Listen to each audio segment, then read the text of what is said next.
today's digitally connected world, information security is a fundamental aspect of an organization's digital strategy, ensuring the confidentiality, availability, and integrity of data and resources while protecting business operations, as according to Nawika et al. 2024. As cyber attacks have become one of the world's most critical concerns, ranging from simple to highly complex methods that are increasingly difficult to identify and defend against, prominent technology organizations are expected to set the standard for deploying effective security measures. This report investigates the information security measures employed by Microsoft, one of the world's largest and most influential technological companies. The goal is to look at how Microsoft secures its extensive digital ecosystem, which includes cloud services, operating systems, and corporate platforms. This report examines and assesses Microsoft major security practices, providing insights into how organizations can strengthen their own cybersecurity posture. Recommendations will also be presented based on research and industry best practices.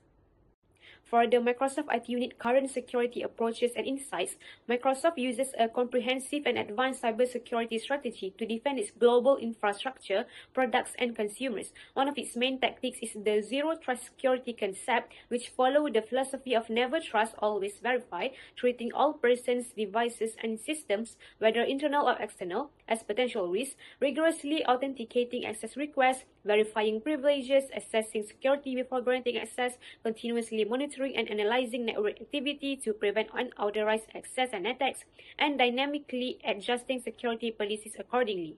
This technique necessitates ongoing verification, least privileged access, and real-time monitoring.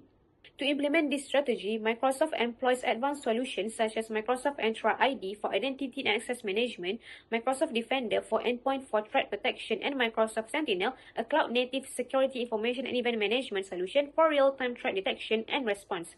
According to Microsoft 2023 Digital Defense Report, these capabilities assist the company in managing over 1,000 password attacks each second. Microsoft Defense ecosystem also relies heavily on artificial intelligence and machine learning, which allows the business to analyze over 65 trillion signals each day to detect abnormalities, predict attacks, and automate responses. These capabilities are centralized in the Microsoft Cyber Defense Operations, which runs around the clock to safeguard Microsoft Cloud services, including Azure, Microsoft 365, and Dynamics 365. In addition to its technical defenses, Microsoft makes significant investments in worldwide threat intelligence exchange and internal security awareness training. Employees are obliged to conduct cybersecurity training and phishing simulations on a regular basis. These approaches have been shown to lower human-related risks and foster a strong security culture throughout the organization. A notable example of Microsoft's security response occurred during the Nobelium SolarWinds attack in 2020, when the company quickly identified and mitigated threats using its global telemetry, incident response teams, and secure cloud environment, demonstrating the effectiveness of its proactive security architecture. Through these integrated procedures, Microsoft not only defends its own environment but also establishes a global standard for enterprise cybersecurity. We're going to briefly touch on the CIA Triad, a fundamental model for securing our Microsoft environments. Understanding these three pillars is crucial for protecting our information. First up, confidentiality. This is all about making sure only authorized people can access our sensitive data within Microsoft platforms. Think Azure SQL databases, Exchange Online, or SharePoint files. It's about preventing unauthorized eyes from ever seeing our business or personal records. Next, we have integrity. This principle ensures our data is accurate, consistent, and trustworthy. We need to protect financial records in Dynamics 365, configurations in Azure Active Directory, and files in Azure Blob Storage from any unauthorized changes or tampering.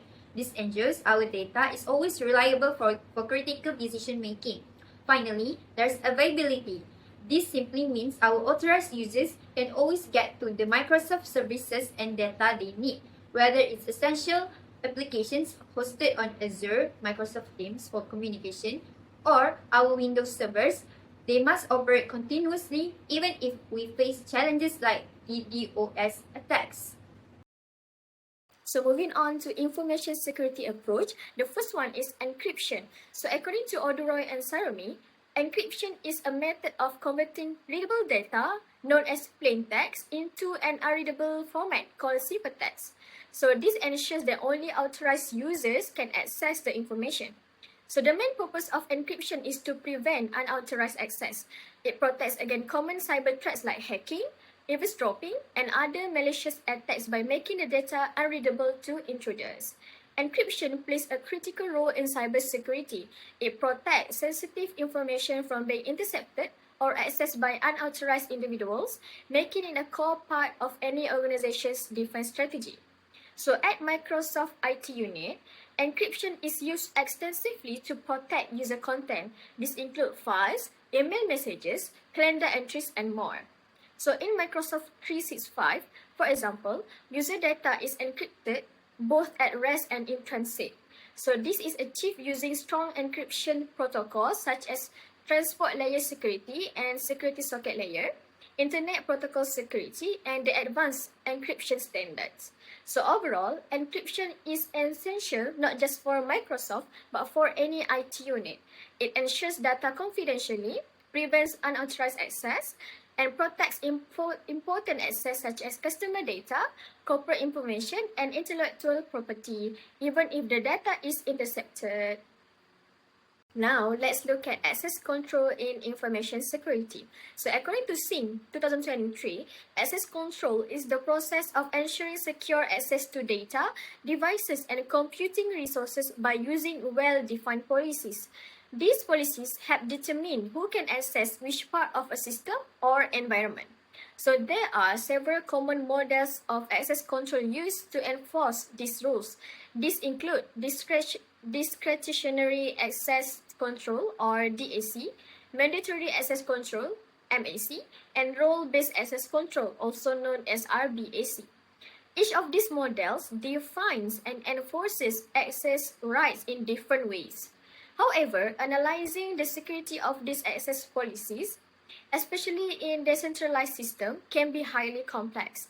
While decentralization helps its policy administration, it also introduces more security risks. As mentioned by Paulo Matarazzo, in supported versions of Microsoft Windows, access control is managed through authentication and authorization. After a user is authenticated, Windows uses a built-in access control mechanism to determine if they have the appropriate permission to access specific system or network resources. These permissions are managed using security identifiers or SIDs and are granted by the resources owner to specific users or group. The importance of access control can be overstated.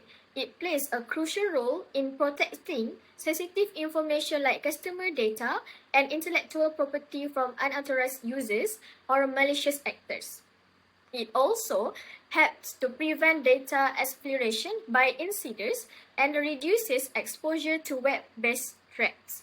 Rather than managing all permission manually, most security-conscious organizations rely on identity and access management systems to implement and enforce access control policies efficiently.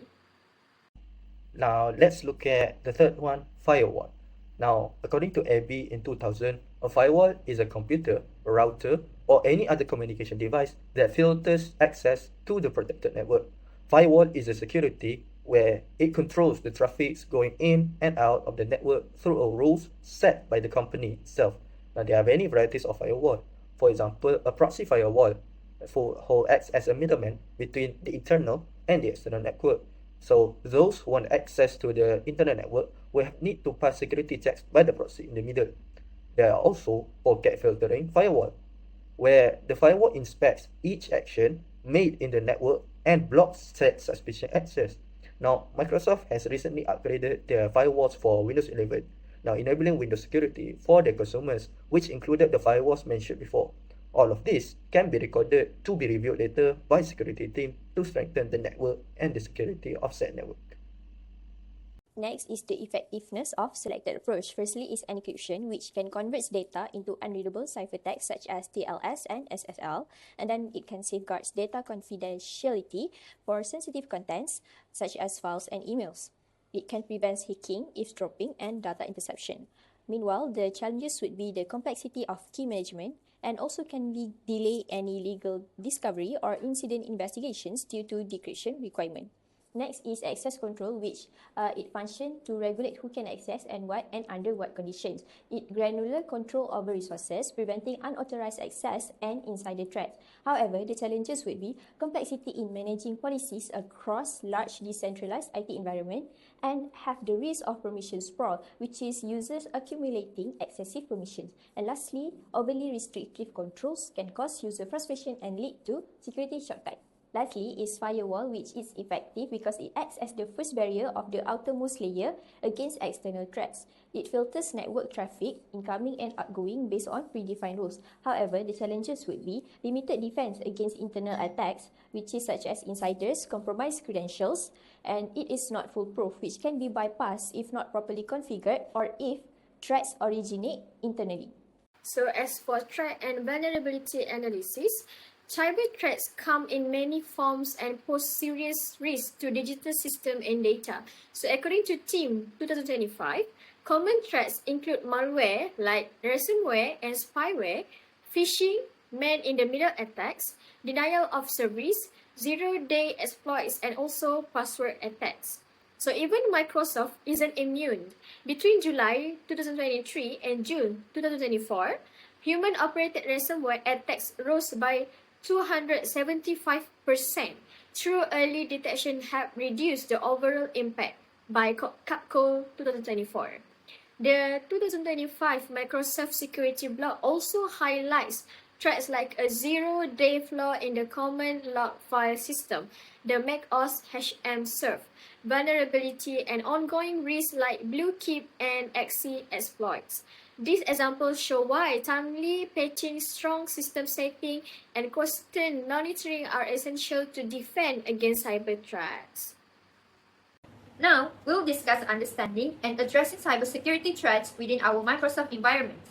Effectively securing our systems starts with clearly defining three terms: threats, vulnerabilities, and risks. A threat is any potential cause of harm. Think of it as a new ransomware attack targeting our Windows servers or a sophisticated phishing scheme designed to steal our Microsoft 365 credentials.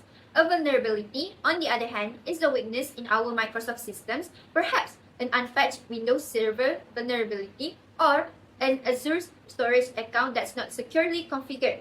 It's the hole a threat can exploit.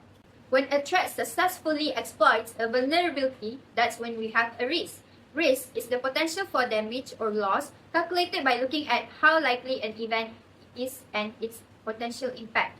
The process of identifying, analyzing, and evaluating these specific risks is called risk assessment. In our Microsoft systems, risks are varied. They can range from common malware attacks on Windows to advanced phishing against our accounts, or even the exploitation of unpatched software in critical systems like Exchange or SQL Server. We also face insider threats, whether from malicious intent or accidental errors by those with access to our Azure portals or sensitive SharePoint sites. Even simple configuration mistakes, likely publicly accessible Azure storage or overly permissive Azure Active Directory roles, can lead to massive data exposure. Once identified, we categorize these risks as high, medium, or low to prioritize our efforts and ensure we focus on what matters most. Despite providing full potential in guarding the data, the areas for enhancements for Microsoft company is still available, such as firstly, they can start by simplifying key management, which by make complex key management, like bring your own key, easier for enterprise customer. And then to combat permission sprawl, which is by develop tools within identity and access management solutions to automate and enforce least privilege access. And then to enhance decentralized access control, which to improve analytical tools for decentralized access control and to help customer better secure their distributed environment.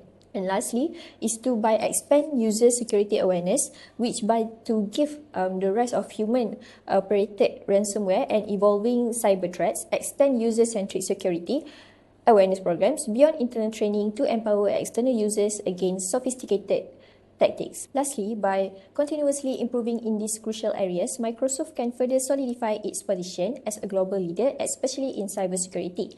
This strategic enhancement will not only protect its own environment, but also to set a high standard in building trust for their customer.